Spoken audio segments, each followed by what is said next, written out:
Now I got power. Woo! Now everybody can hear me.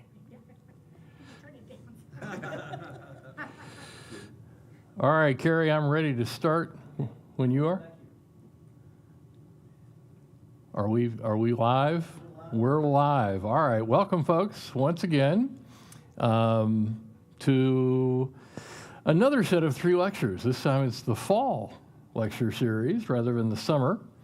And we're going to do these one Tuesday a month, so October, November, December. And this first one is going to be on Constantine. The one in November is going to be on Augustine. And the one in December will be on Dante. So we're kind of working our way down chronologically. At some point, I'll want to loop back and pick up some of the people we missed. And fair warning, I'm going to throw another person in tonight because he writes a biography of Constantine, and he's very important for us, an early bishop who was actually at the Council of Nicaea. And we have an eyewitness account because of him. Yeah, so we'll talk a little bit about Eusebius. But yeah, once again, I'm Rob Shearer. I'm the director, co-director along with my wife Cindy of the Francis Schaeffer Study Center. And it is a ministry and hosted by, and we're very, very grateful to Abundant Life Church. And to Carrie West back in the back, who is our tech person, tech director, and operating all the electronics so that we go out on YouTube and Facebook, and it will be recorded and available for viewing later on. So let me pray before I start. Father, thank you for an opportunity to gather again and to think a little bit about some of the important historical figures who have made an impact and shaped the course of history, who have had an impact on the history of your church, and whose lives still affect us today. Help us to understand and to sift and to see the positive and the good and also the negative that perhaps should be avoided. I pray you'll bless our time together. We ask all these things in Jesus' name. Amen. Okay, so this is actually a rather famous statue of Constantine, although I confess I didn't know anything about it and hadn't seen it until about 5 years ago. But that's me down at the bottom. With the statue, and that's doing my Michelangelo Sistine Chapel pose with Constantine. But the interesting thing is the location of that statue, and my students never get it, and I couldn't have told you until I bumped into it quite by accident on one of my European trips. It's in York, England. Because that's where Constantine was proclaimed emperor. His father had been the emperor in the West and had been based in Trier, in northern Gaul, and that included the province of Britain, because ever since Julius Caesar's day, Britain had been a province of the Roman Empire, and there had been a rebellion. And Constantine was with his father in York with the Roman legions, putting down those pesky Scots who refused to stay conquered. They eventually just built a wall and said, fine, you stay over there. So he's proclaimed emperor in York, England. And we'll talk a little bit about what that means and how that came about and how he gets there. These are the 3 main sources for the facts that I've assembled tonight, and I've got my copies up here. My Eusebius looks a little different, but the Peter Leithart is probably my favorite of all of them. The David Potter is good, but it's just a straight dragnet, just the facts, ma'am. And he's less interested in the theological or the ecclesiastical aspects of Constantine's life. Leithart is very interested in those topics. And Eusebius, of course, is a contemporary and an eyewitness. So Constantine's life raises some questions that people still have. He doesn't get much more than a paragraph in most history textbooks these days. As you know, the emperor who converted to Christianity. It's a mark that Christianity is now becoming more and more the norm and more influential in the Roman Empire.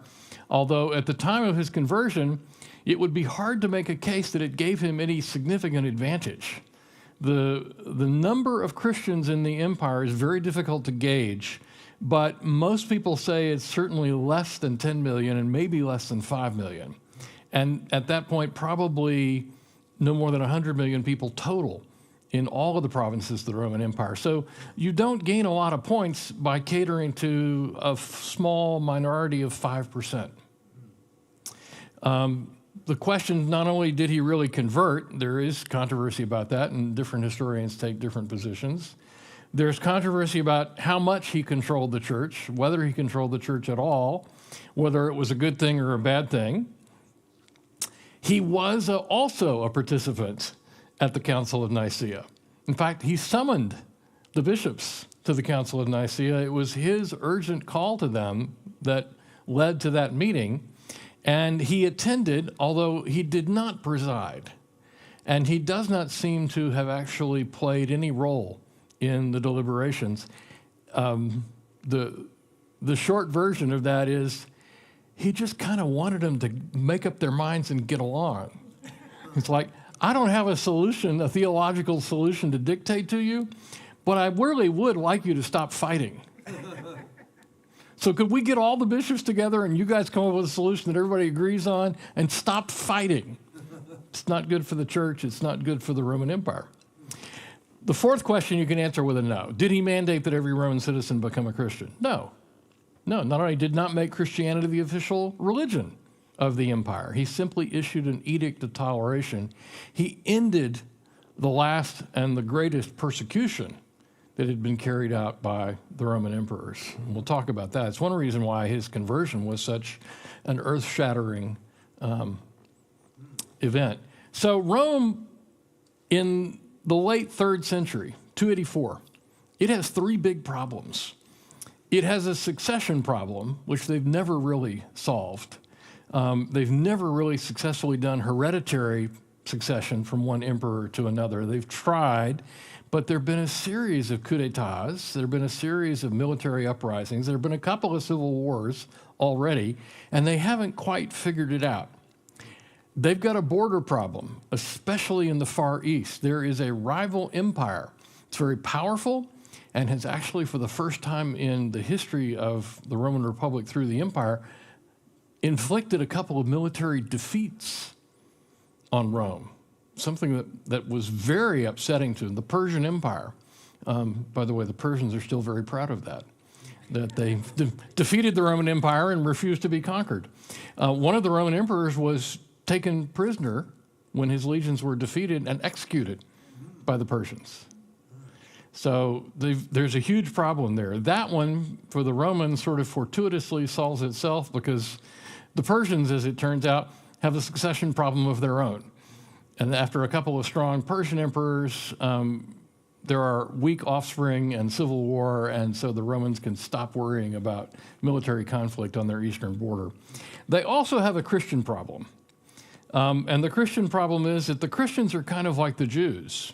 They are viewed as an ornery, rebellious, cranky, distracting, disobedient minority within the empire who are disturbing the norms of political, cultural, and religious life.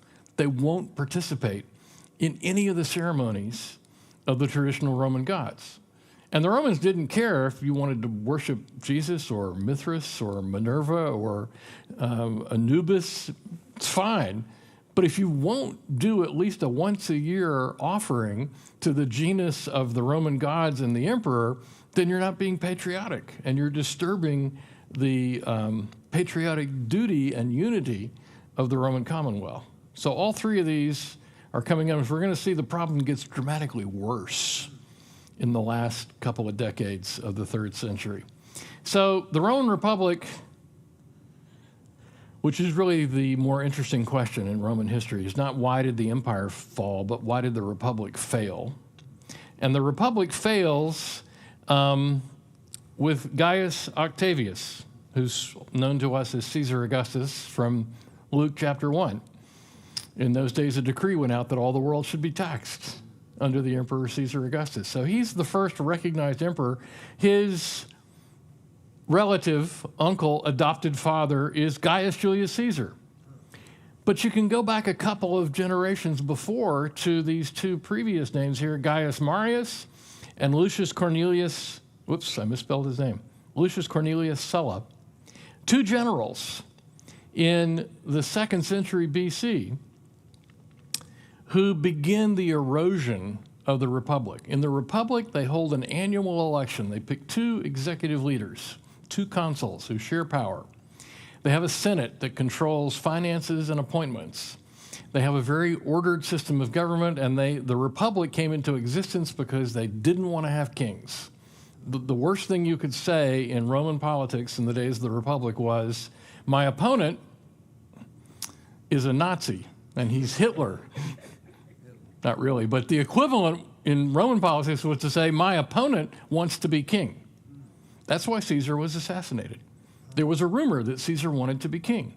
And he's at great pains to try and dispel the rumor, but they assassinate him anyway. Well, Gaius Octavian, Caesar Augustus, doesn't take the title king. He takes the title commander, which is tyrant in all but, and in fact doesn't have any of the later restrictions that medieval kingship had. In fact, it's a mistake to think of the Roman Empire like a medieval kingdom. It's not. These 4 gentlemen here are all generals, and their path to power is always with the army. It is the army that overthrows the Republic, and you see that in the succeeding generations. There's Augustus, and then his successors, Tiberius, Caligula, Claudius, they're all generals. Trajan, Hadrian, Antoninus Pius, Lucius Verus, they're all generals. And usually it's a coup d'etat that brings them to power. Here's what the empire looked like. All of these possessions, all of these territories have governors appointed by the Senate initially. By the time period we're talking about, the commander, and the Roman word for commander is imperator, emperor, it means commander, is appointing the governors. There are the provinces of Italy, and then there are the provinces surrounding the Mediterranean. And this is all territory that was acquired by the city of Rome when it was a republic. But with that much territory to administer and to defend, there are legions after legion after legion. There's fortification and garrison and generals. Caesar makes his reputation by conquering Gaul. Marius and Sulla had conquered Greece and parts of Asia Minor. So the Roman generals acquire wealth and power. And eventually, the armies that they lead become their armies, not Rome's armies. I don't want you to even try and read this. This is the emperors of the 1st century, the 2nd century, the 3rd century, and the 4th century, and just kind of squint, don't even try and read. And you can tell what the problem is. And you see them on the timeline up here. You've got this is the year of 5 emperors. Political assassination, political assassination, political assassination, political assassination. There's a special Roman legion that's stationed in Rome. It's called the Praetorian Guard. It's 3,000 armed warriors. It's under the personal command of the emperor. And it's kind of like the Secret Service. And they realize fairly quickly that they're the only armed force in the middle of the Italian peninsula. And if the emperor doesn't pay them, they can just bump him off and put somebody else in his place. So this first crisis in the 1st century is the year of 5 emperors. In 1 year, they have 5 emperors. And it's coup d'etat after coup d'etat after coup d'etat. They're general after general after general. Well, you've got the same thing going on in the 3rd century as things start to devolve. I've joked with my students sometimes that really calling it the Roman Empire is misleading, because when we hear Roman Empire, we think Hollywood movies, and the emperors are always cast as British actors with nice upper-class accents, and they're not. It's not. it's not that clean Hollywood version. It really is more like the Roman Banana Republic. It's a military dictatorship. These guys are tyrants. And they're always backed by the army. So you've got this crisis again in the 3rd century. And the question is, how are we going to solve it? And along comes a strong emperor named Diocletian. And he thinks he has come up with a solution. He's going to divide the empire into 2 and share power. Which is interesting because it's an echo of the Roman Republic where they had 2 consuls, except these guys are not going to be elected. He's going to divide the empire into, because there happen to be 2 people with large armies. He's like, well, instead of fighting a civil war, why don't we just say, you stay over there, I'll stay over here, you can rule in your part and I'll rule in my part, and then we'll just pretend it's all one country. And they do. So you see the district of Galerius as Caesar and Diocletian as Augustus. The district of Constantius as Caesar and Maximian as Augustus. So Maximian as Augustus controls Italy and North Africa and Spain. And his second in command, sort of his vice emperor, Constantius, controls Gaul and Britain.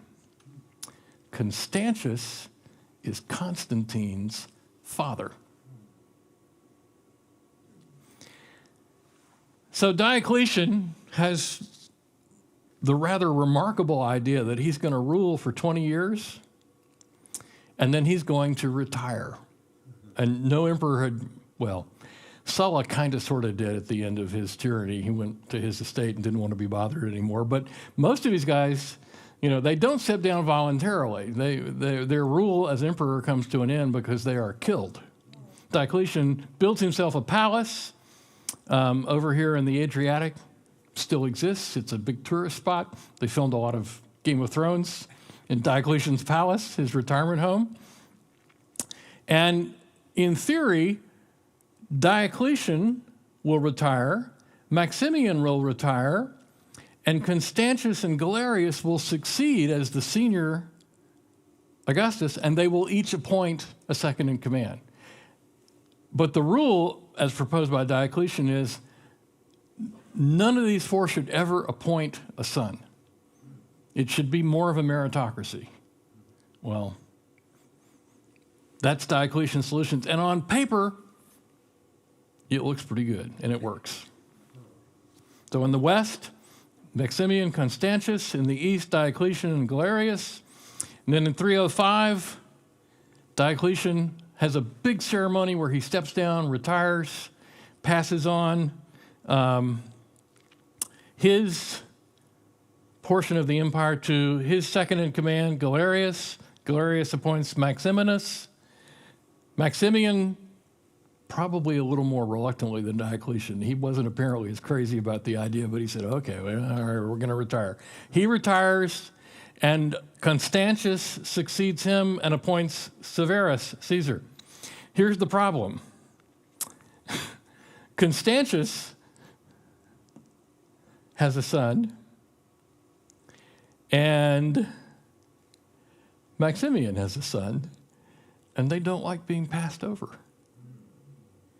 So when Constantius dies in York, his troops say, yeah, we don't like Severus. We're not going to recognize Severus as the next senior Augustus in the West. We're going to proclaim Constantine because he's been fighting with us. We know him. He's an officer. He's been fighting in his father's army. He grew up at the court of Diocletian. And Maxentius does the same thing. He says, I should have been an heir to my father's office. And so now you have 5 people claiming to be emperor and a 6th one in North Africa just for good measure. Because he's got command of the legions there. And he doesn't like any of the other 5 guys. So Diocletian's proposed solution to the succession problem does not even succeed once. The first time they try and do it, it falls apart. Constantine, proclaimed emperor in York. Now, he doesn't stay there. He crosses back into Gaul. He crosses to Trier. And he is an excellent general. He's an excellent leader of troops. He's a good tactician. He understands logistics. In his 30-year career, 31 years he's emperor, he never loses a war. He only very rarely loses a battle. And so from 306 to 312, he's fighting and defeats all of his rivals in the West, becomes the sole emperor, doesn't appoint a second in command. And then from 312 to 324, he defeats his rival in the East, and all of a sudden now Diocletian's reforms are swept away. Constantine has restored the unity of the empire. He is the emperor over the whole shooting match. And rules for 30 years and dies of old age, not assassinated. Very, very interesting. Yeah, from 324 to 337. Well, he's proclaimed emperor first in 306, so they write up his reign as having lasted 31 years. He's not really sole emperor until 324. It takes 18 years for him to eliminate all of his rivals.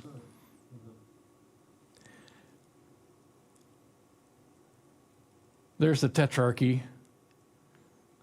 You see Maximian, Constantius, Galerius, Diocletian. It still has a kind of political unity. It has a cultural unity, although there are different emphases. The West is Latin-speaking, and the East is Greek-speaking. But both of the emperors and in both parts of the empire, the people in the Greek-speaking portion of the empire learned to speak Latin, and the people in the Latin-speaking portion of the empire learned to speak Greek. So almost everyone is bilingual. Greece, by the way, has kind of faded into obscurity. In fact, the great Athenian democracy, the Greek cities, I've talked about this when I preached on Corinthians, Athens has faded. It's not even the Roman capital of the province. Corinth is the capital of the province. Athens has declined in population and prestige and, almost every other way. All right, we need to talk about Constantine converting to Christianity. 312, just before the Battle of the Milvian Bridge. That might be in the paragraph in your history book. The day before or the night before the battle, probably the day before, because he sees some sort of an apparition in the sky, some kind of a halo around the sun or the image of a cross around the sun. And the Milvian Bridge, this battle occurs in the course of his civil war with the other rivals in the West. And the Milvian Bridge is actually right outside the city of Rome. Constantine has come down from the provinces that are his home base, his home territory in Gaul, brought his legions down south into Italy. They've marched through northern Italy, defeated all of the Roman legions who opposed them, and he's got his last opponent, Maxentius, in Rome. Maxentius comes out of the city to give battle. Constantine outmaneuvers him, defeats his cavalry, and then crushes his foot soldiers. He's killed, drowned while trying to retreat back to Rome. And Constantine, as a result of this victory, is now sole emperor in the West. This is where he secures victory in the Civil War against his rivals in the West. This is the Battle of Milvian Bridge. And it's also the moment that's identified as his conversion to Christianity. In fact, he gives credit for this victory to his conversion to Christianity. Eusebius has an account. See if I can find it here. And Eusebius said this account was told to him by Constantine himself. There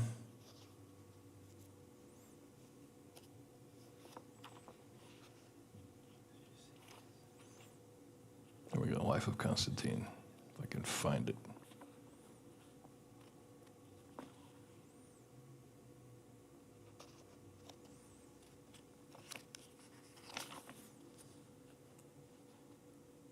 Okay. While he was praying, he called on God with earnest prayer and supplications that he would reveal to him who he was. There's some indication that Constantine's father may have been a Christian. We don't know for sure. Constantius. Pretty sure his mother was already a Christian at this point, so Constantine had been exposed to Christianity. He's praying to God that he would reveal to him who he was and stretch forth his right hand to help him in his present difficulties. This is Eusebius' account. While he was thus praying with fervent entreaty, a most marvelous sign appeared to him from heaven, the account of which it might have been hard to believe had it been related by any other person. But since the victorious emperor himself long afterwards declared it to the writer of this history, when he was honored with his acquaintance in society and confirmed his statement by an oath, who could hesitate to accredit the relation, especially since the testimony of aftertimes has established its truth? He said, this is Eusebius saying, this is what Constantine told me happened that day. He said that about noon, when the day was already beginning to decline, he saw with his own eyes the trophy of a cross of light in the heavens above the sun, bearing the inscription, "Conquer by this," in hoc signe vinco, or vince. At this sight, he himself was struck with amazement, and his whole army also, which followed him on this expedition, and also witnessed this miracle. He said, moreover, that he doubted within himself what the import of this apparition could be. And while he continued to ponder and reason on its meaning, night suddenly came on. Then in his sleep, so he's seen the cross, he's been praying to God. It's not clear that he associates any of this at first with the God of the Christians. He says, in his sleep, the Christ of God appeared to him with the same sign, which he had seen in the heavens, commanded him to make a likeness of that sign, which he had seen, and to use it as a safeguard in all engagements with his enemies. At the dawn, he arose, communicated the marvel to his friends, calling together the workers in gold and precious stones. He sat in the midst of them and described to them the figure of the sign he had seen, bidding them represent it in gold and precious stones. And then this is Eusebius. And this representation, I myself have had an opportunity of seeing.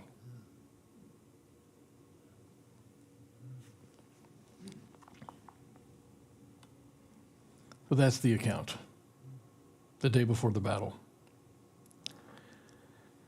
And this is 306, the territory he controls. 312, he adds the territory in pink. 316, he has the territory in kind of, great, here we go. This is the Balkan area. And then 324, everything over in the east. So that by 324, he's sole emperor. All right, I want to talk a little more about Eusebius. I promised I'd give you a quick bio on him. He is born in the Roman province of Palestine, probably born in Caesarea Maritima, educated at Antioch and Caesarea Maritima. He's a student of Bishop Pamphilius of Caesarea in 280. And Caesarea is, by 280, a much more important city. It's the Roman capital of that province. Jerusalem was destroyed. With successive rebellions, 70 and 120 AD, Jerusalem was laid waste and abandoned. By 120 AD, it was a ruined city, no longer suitable for the Roman government. So the capital of the province is in Caesarea. This is where Eusebius is born, where he becomes a student of the bishop. After completing an education, he became a teacher, taught other students in Caesarea. Pamphilius had a school. In the 290s, he began writing a history of the church. And that's the first history of the church that we have. He picks it up from the book of Acts, and he brings it down to the 290s. Bishop Pamphilius was arrested in 307 and martyred in 309. So Eusebius is at this point in his 40s. He's grown up, he's been educated, he has been ordained a priest and an elder. He's been a teacher at the school. Christianity is still a small minority religion. And his teacher, his patron, his mentor, his faculty advisor, his headmaster of the school where he teaches is martyred. We'll talk about why that happens in a minute, but you have to get that picture of who Eusebius is.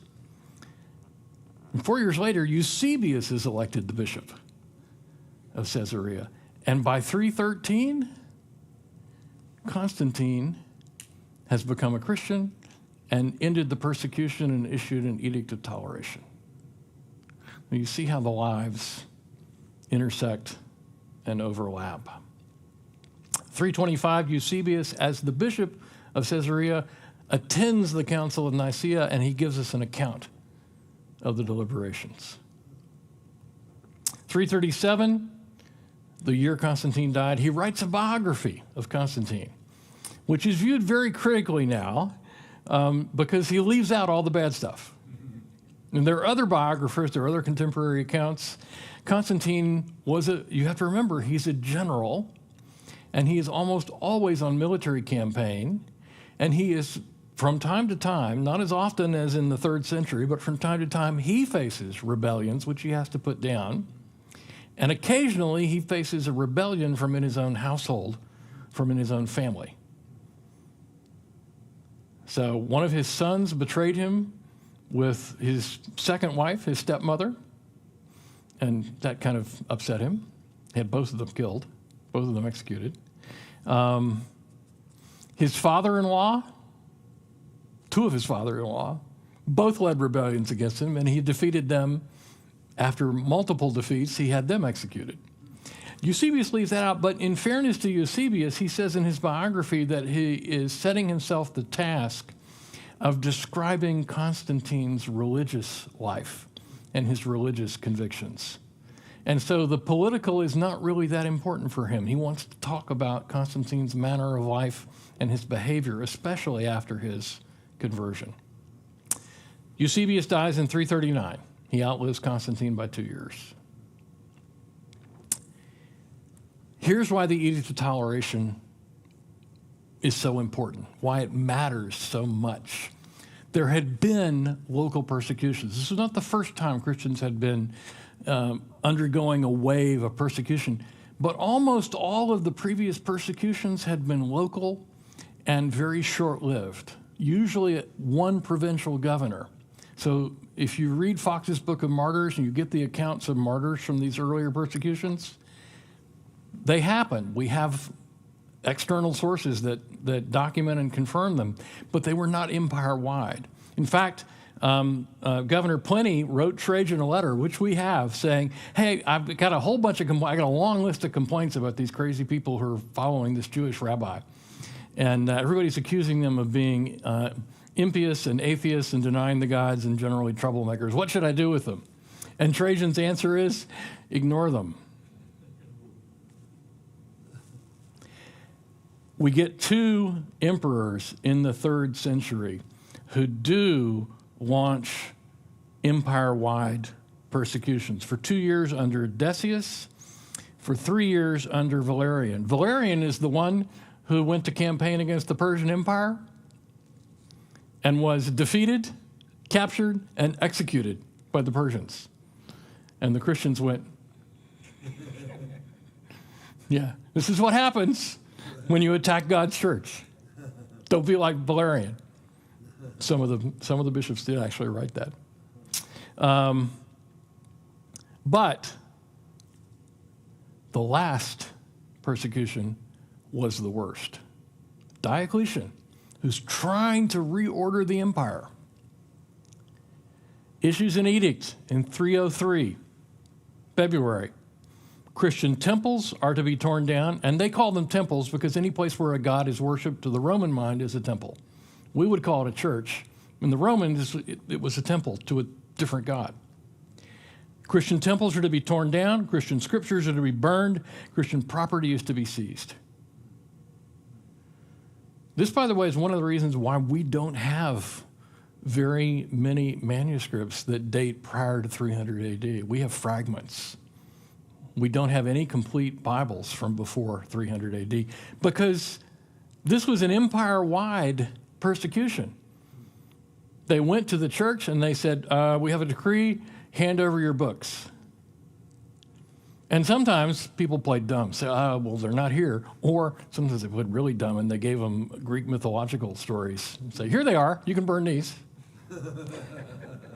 In some places, the Roman officials actually played along. I got a decree here that says I'm supposed to burn your scriptures. You got any scriptures I could burn?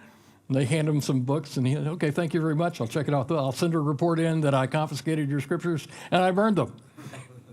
So, I mean, because it's a huge territory. So local practices are all over the place.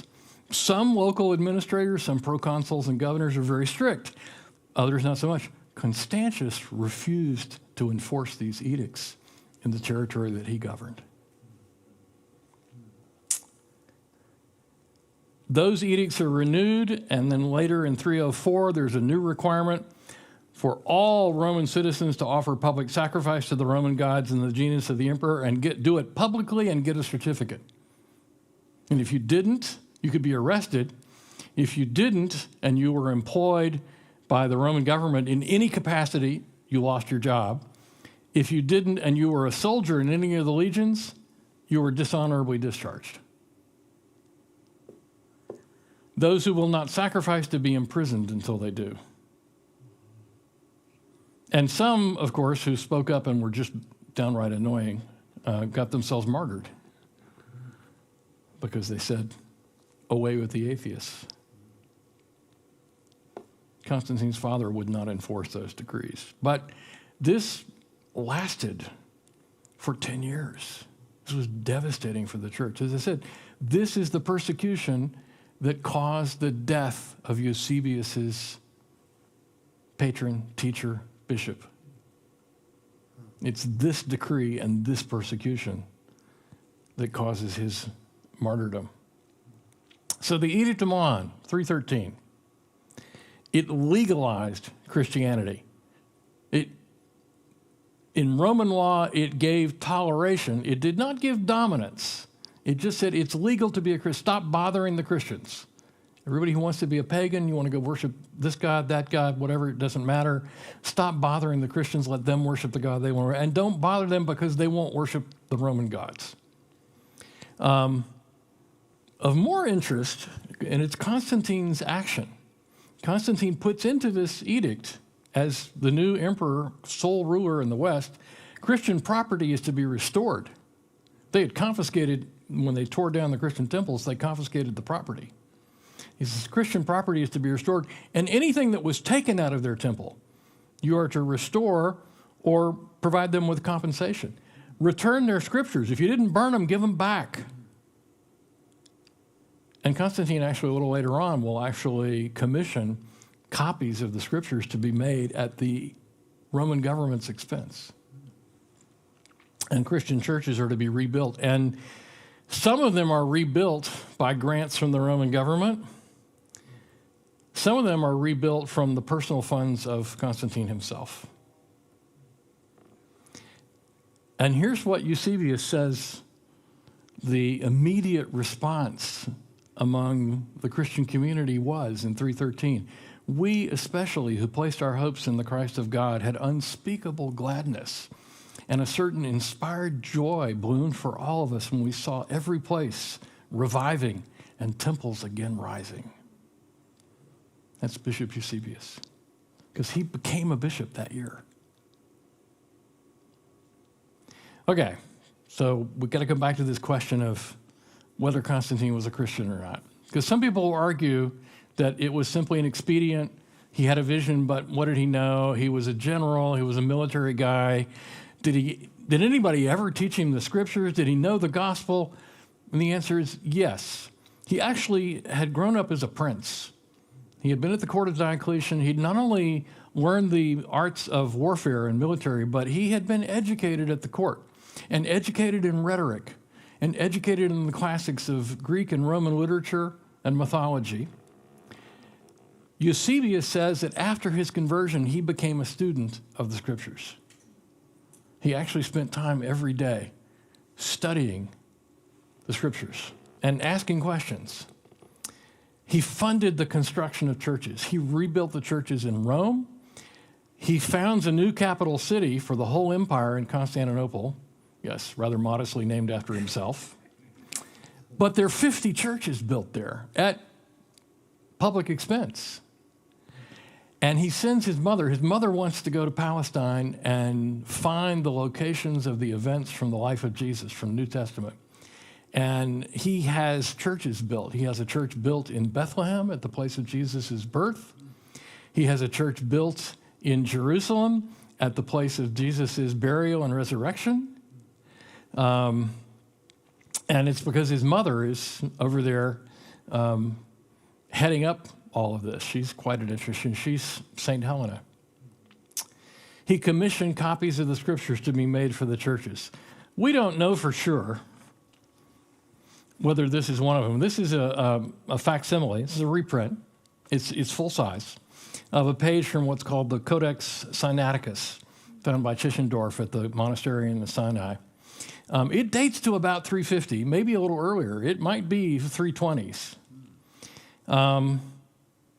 We have letters. Eusebius records in his biography the letter that Constantine sent him from Constantinople, directing him, get your scribes, your best scribes together. I will pay for all the materials. It'll be at the expense of the Roman government. I want 50 copies of the complete scriptures for the churches in Constantinople. And if this is not one of those pages, it probably looks very, very much like them. Parchment, large, this is like pulpit Bible size. And one of the interesting details on this, so we were talking about this with Carrie earlier, is a fixed number of letters per line. They're all capitals. There are no spaces. There's no punctuation marks. It's the same number of letters on each line. It's like a checksum. For those of you that do computer work, you get the same number of letters each line so that you get the fidelity of each copy can be quickly verified. Of course, it's a bear now to try and read. But you know it's accurate. There's no chapter divisions. There's a heading, a name of each book, no chapter divisions. We don't get those till 1200. And if there's no chapter divisions, there's no verse numbers. So this is actually John 2 to John 3. It's got John 3:16 on here, and I challenge you to go find it. John 3:16 is in here somewhere. It's over here in one of these two columns. I actually was working with it a couple of weeks ago. I found Nicodemus twice because I could make that out. But it wraps. It's not even all on one line together. Anyway, if you want more, I did a whole lecture on the history of the church in 8 Bibles. But that's Constantine is responsible for that. He begged the bishops to seek unity and stop fighting. He didn't tell them theologically, he didn't dictate the Nicene Creed. He actually had no part in the creed. But he wanted them to just agree and stop fighting. He was tired. He said it's actually destructive of the peace of the whole empire that Christian bishops in different parts of the empire are fighting with each other, and they were fighting with each other. Athanasius and Arius, at the Council of Nicaea, St. Nicholas actually punches somebody in the face. It's one of my favorite memes. I'm St. Nicholas, I'm bringing toys for all the good girls and boys, and I'm going to punch heretics, and I'm all out of toys. So, yeah, that really happened. They arrested him, by the way. Held him overnight, and let him go back and resume debate. He voted with the right side. So he did have influence on the bishops, but he never usurped their authority. He never tried to direct what the bishops were supposed to be doing. He never sought to appoint a bishop. Bishops were elected by the local church in every province. In the provincial capitals, they were the archbishops supervising the bishops in the other cities, but they were elected. He never attempted to intervene, to put anybody in any position of authority in any of the church. He never dictated theology. He called the bishops to meet in council, and he paid their expenses. Like, we got to have a meeting. Send me the receipts, I'll pick up the tab. He ended the gladiatorial shows. Now, he had attended them when he was a prince. He had attended them before he became a Christian. As emperor, he issued a decree saying it's not fitting, it's not appropriate. We should not be using the death of gladiators or even wild beasts as entertainment. So he ended them by imperial decree, and he condemned the exposure of infants. His edicts made it a crime. It had been a common practice in the Roman Empire. So he's pro-life. Important things to remember about him. It's a mistake to think of him as a saint. as someone who lives a monkish, virtuous life, although he does seem to have been someone of integrity and not given to excessive. He's not a womanizer. He doesn't have mistresses. He has successively, I think, 3 marriages, but in each case, he was a widower and then remarried. But he is always a general. He became emperor, but he remained a general. He got to be emperor because he was a successful general, and he remained a general as he was an emperor. He's not like a medieval king. He really is a military commander, and he stays in power because he understands the army. He learned the military arts as a nobleman under Diocletian. He fought with and for his father, Constantius, on his campaigns. He defeated all his rivals in the east and all his rivals in the west, and he conducted military campaigns for all 31 years of his reign.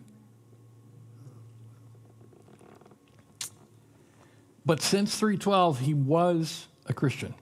He remained a Christian until his death. He encouraged and supported the church. He encouraged the bishops. He commissioned the copying of Bibles. He paid for the construction of new church buildings. When he sensed he was dying, in 335, he resolved to go to Israel because he wanted to be baptized in the Jordan. Eusebius records this in his biography. He said, as he realized that he was coming to the end of his life, he had not been baptized. That was not all that unusual at the time. But he said, I want to go to Israel and be baptized in the Jordan.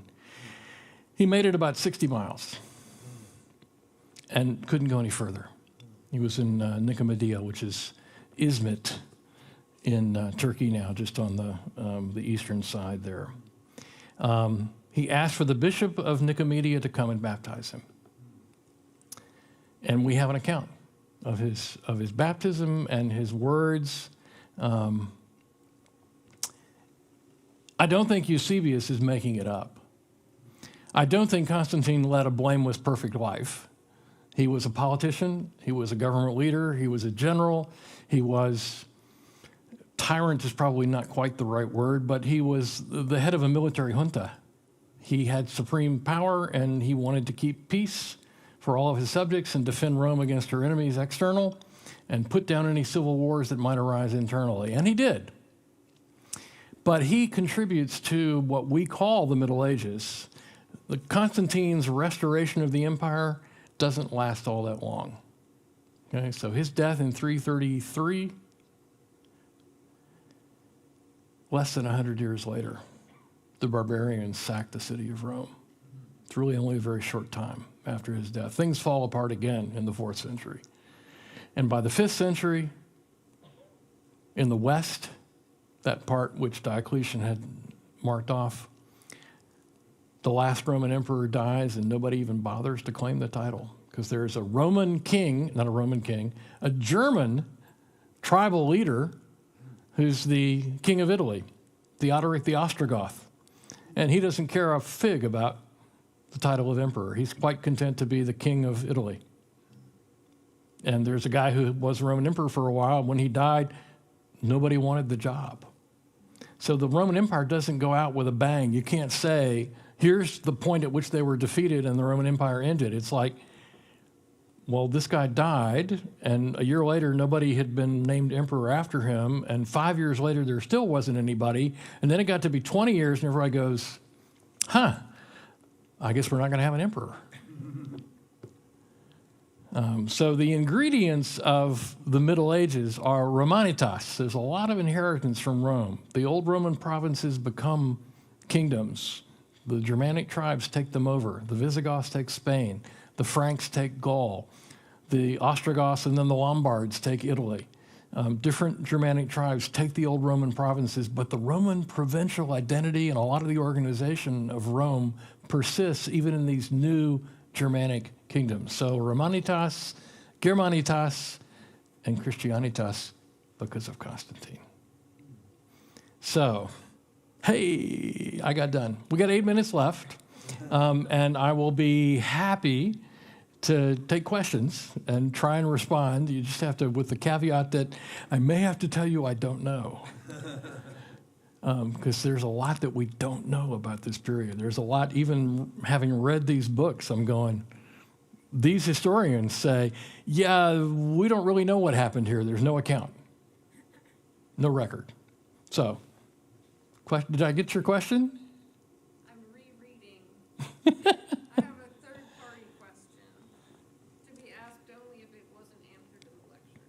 And so I'm rereading it to see. I think you kind of answered it early on, but the question was, Constantine was coming into his rule amidst the weakening of the Roman Empire and took the throne under divisive circumstances. Does he think there's more or less, do you think there's more or less evidence for religious tolerance being a way of creating unity/acceptance under his rule? It sounds like Christianity was too insignificant for that to really be a factor.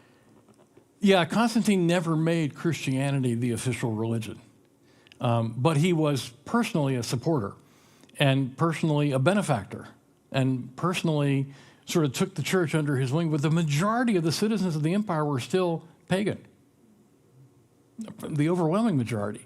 But Constantine said, hey, I want to help build the churches. I want to try to get the bishops to stop fighting. I'm going to send my mom to Jerusalem. I've got a wonderful spot here. After Constantine's conversion, the bishop of Jerusalem sent him a letter. Eusebius records this as well.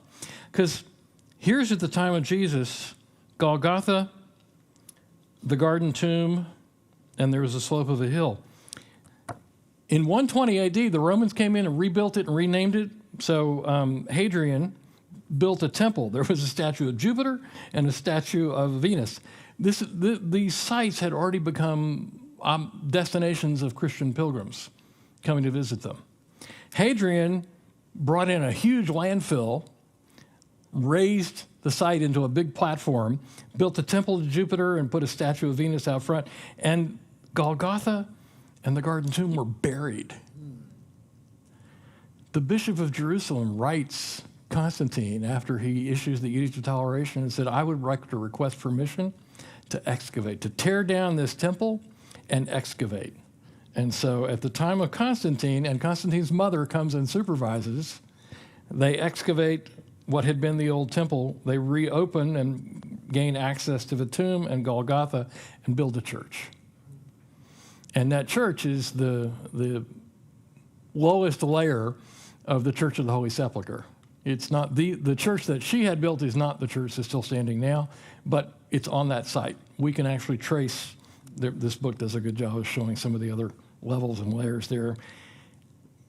In my lifetime, archaeology has shifted from being very skeptical as to whether the Church of the Holy Sepulchre really marked any place where anything really happened, and come full circle and said, kind of looks like this is where it happened.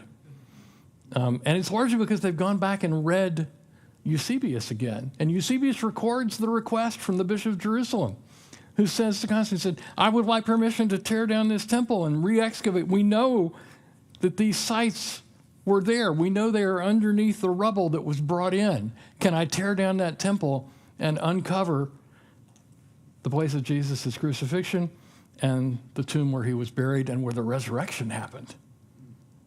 And Constantine says, not only that, I'll pay for it. Have at it. And I'll send my mother to supervise. Yeah. Rob, I've been there, and I went down in there, where that tomb is.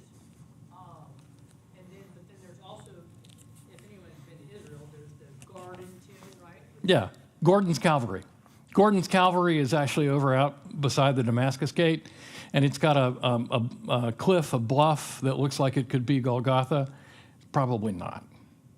Although the tomb that is in that garden is typical of first century tombs. It's very much like what those tombs are like, but that's probably not the one Jesus was buried in.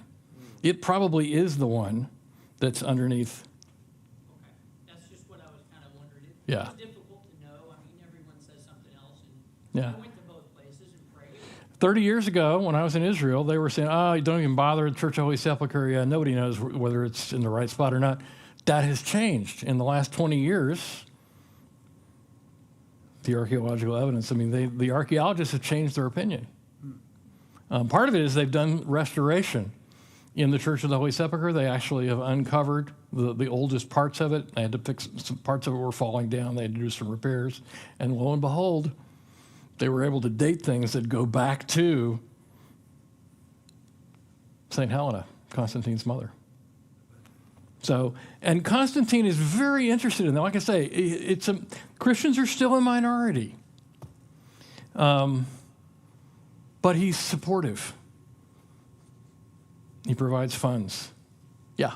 How much did Christianity grow and flourish under his patronage? Was there a large spread? Oh, yes. And Eusebius celebrates it. He says, now for the first time we can openly meet. We can openly build churches. We can openly preach the gospel. And so there is an explosion. There's a great deal of missionary activity. About the same time, you have the first Christian kingdom in Armenia, which is sort of wedged in between the Roman Empire and the Persian Empire. And the king of Armenia converts as well. Actually converts a little bit before Constantine. So they proudly proclaim themselves as the oldest Christian nation. But yeah, and then the really interesting thing is, as the Germanic tribes start crashing into the Roman provinces and crossing the Danube and the Rhine into Roman territory, they're pretty quickly evangelized and converted. Even when they defeat the Roman population, they're converted. One of the interesting details about St. Patrick is he's not Irish, he's Roman. His father was an official in the Roman government in the 5th century, in the 400s, in the island of Britain. And Patrick had heard the gospel and apparently been baptized and sort of nominally a Christian as a teenager before he got kidnapped by pirates, literally, and carried off into slavery in Ireland where he tended sheep, and he heard a voice saying, okay, it's time for you to go down to the coast. There's a ship waiting for you. So he runs away from his slave owner, and at the coast, there's a ship. And they agree to take him on board. Now, they don't take him straight back to England. They take him to Gaul, and he has to kind of work his way back. And then he has a vision and a dream. Some of the Irish, he learned to speak Gaelic, which is unknown in the Roman world. He learned to speak Gaelic, and there's a youth who says, come back and preach to us.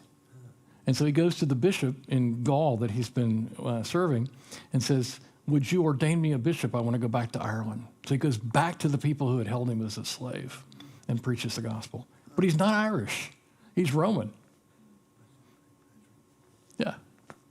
What modern government would you say is most like the Roman Empire during Jesus'? The empire or the republic? Because they're two radically different. The republic, the founding fathers of the United States very consciously knew the history of the republic, and that's why we have a Senate. It's why we have an elected executive. They were quite consciously trying to revive the Roman Republic. Now, they didn't like the empire, but they knew why the republic had failed. It had failed because the generals took it over. And so actually the original Constitution of the United States contained a provision that forbade standing armies. Only in time of war was there supposed to be an army. In peacetime, there's not supposed to be a standing army because they knew what had happened to Rome. They knew what had happened to the Republic. It was overthrown by the generals. Isn't that why we still have rules about deploying the armed forces? Yeah. Inside the nation. Yeah, there's a National Guard to do yeah. things that the army. Posse comitatus, the military by law, by constitutional principle, is forbidden to actually even do any police for it. It's kind of an extraordinary bending of the rules to get the National Guard out in time of disaster. But they're not supposed to do any policing or any forceful actions. And that's because our founders knew the history of the Roman Republic. So yeah, they were trying to revive the Roman Republic. The empire is, you'll pardon the expression, and I'll accept Costa Rica as not falling into this category, but the Roman Empire is a Central American banana republic. It's ruled by a series of generals who keep assassinating each other. And it's chaos. And during 30 AD, it would have been... 30 AD is the first emperor. Second emperor. Caesar Augustus dies in 14 AD. So Caesar Augustus is the emperor when Jesus is born. I've forgotten who the second emperor is, but there's a second emperor ruling by the time that Jesus is crucified. Gary? Why would Constantine wait to the absolute last minute to be baptized? It's an interesting question. There's several theories. We don't actually know exactly why. But there seems to have been among certain Christians the idea that baptism washed all of the guilt of all of your sins away. But that any sins you committed after baptism, you still somehow had to atone for and take care of. So you wanted to wait until you were close to death, because then you would have the clean slate. So if baptism wipes your slate clean, then there's a logical argument that a lot of early Christians actually practiced that same way. They became catechumen, they attended church, they joined the fellowship. It was like the position of the Jewish diaspora, where you had Gentiles who were attracted to the Jewish law and Jewish teaching, and they became God-fearing Gentiles without ever actually becoming Jewish. But they would attend the synagogue, they would listen to the rabbis, but they wouldn't actually go all the way to a complete conversion. Some of that, I think, is still going on at the time of Constantine. There are other explanations. Some people will highlight that and say, well, that just shows he was only nominally a believer. Not really. He might have had an incomplete or a very superstitious view of baptism. He was not a theologian. That was not his bent. But he did study the scriptures. And he did actually send for Christian leaders to come and teach him, even when he was emperor. He said he wanted to be taught. Eusebius records that as well. Yes? I have a question about the nature of Eusebius's relationship with him. I think most of what you've said is that he's an eyewitness. Obviously, they would have brushed paths at the council and whatnot. How close or distant was their personal relationship? He probably only saw Constantine half a dozen or a dozen times in his life. It's not like he was living in Constantinople. He was bishop in Caesarea. Saw him at the council. He actually reports that he thinks he saw him when he was a young man as an officer in Diocletian's army. Diocletian's army came through Caesarea. And Eusebius says, I think I saw Constantine. I remember seeing this soldier, this officer. But yeah, they were not, like buddy or going to, dinner at each other's house every week. They had met, they corresponded. We have a number of letters back and forth. Eusebius was a bishop and therefore held significant influence, and Constantine called on him for assistance in calling the councils and managing things. He actually sat next to Constantine at the Council of Nicaea. So there was at least some respect and acquaintanceship. Yeah. Which Caesarea was he in? Caesarea Maritima, not Philippi, not on the Sea of Galilee, but on the coast, on the Mediterranean. Okay, I've been there as well. I didn't Yeah. know he was. It's spectacular ruins. There's a Roman aqueduct that still runs along the beach that's and traces of the original harbor. One other question. Where did we get the electoral college from? Is also Roman?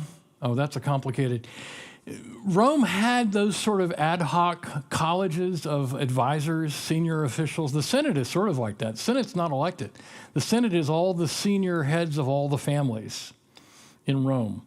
And so it's like an electoral college itself. But the consuls, the executives who share power, are elected by a vote of all the Roman citizens.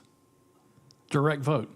And so and Roman citizenship is then, over the course of the empire years, they expand Roman citizenship beyond just the citizens of the city of Rome. The other cities in Italy get citizenship, which means your name is written into a book in Rome. Paul uses that imagery with Philippi, because Philippi had been, the citizens of Philippi in Greece had been granted Roman citizenship by the emperor at that point. And Paul reminds them, your citizenship is not in Rome. Your citizenship is in heaven. Your name is written down. It doesn't matter that it's written in Rome. It's written somewhere else. Now, Paul uses that imagery that if you're a Roman citizen, that meant your name, it didn't mean you got a passport from the government of Italy. It meant your name was written down on the roll in the city of Rome. All right. Well, thank you all for coming. I hope this is helpful. I hope this gives you a picture of what this particular phase of the history of the church was like. The persecution, the jubilation when the persecution came to an end, the reason why the Edict of Toleration was so significant for the church, and the impact that both the persecution and the toleration, the freedom, the ending of the persecution had in the life of the church. Next month, we'll go down 100 years and we'll talk about Augustine, who is the most influential theologian in the history of the church.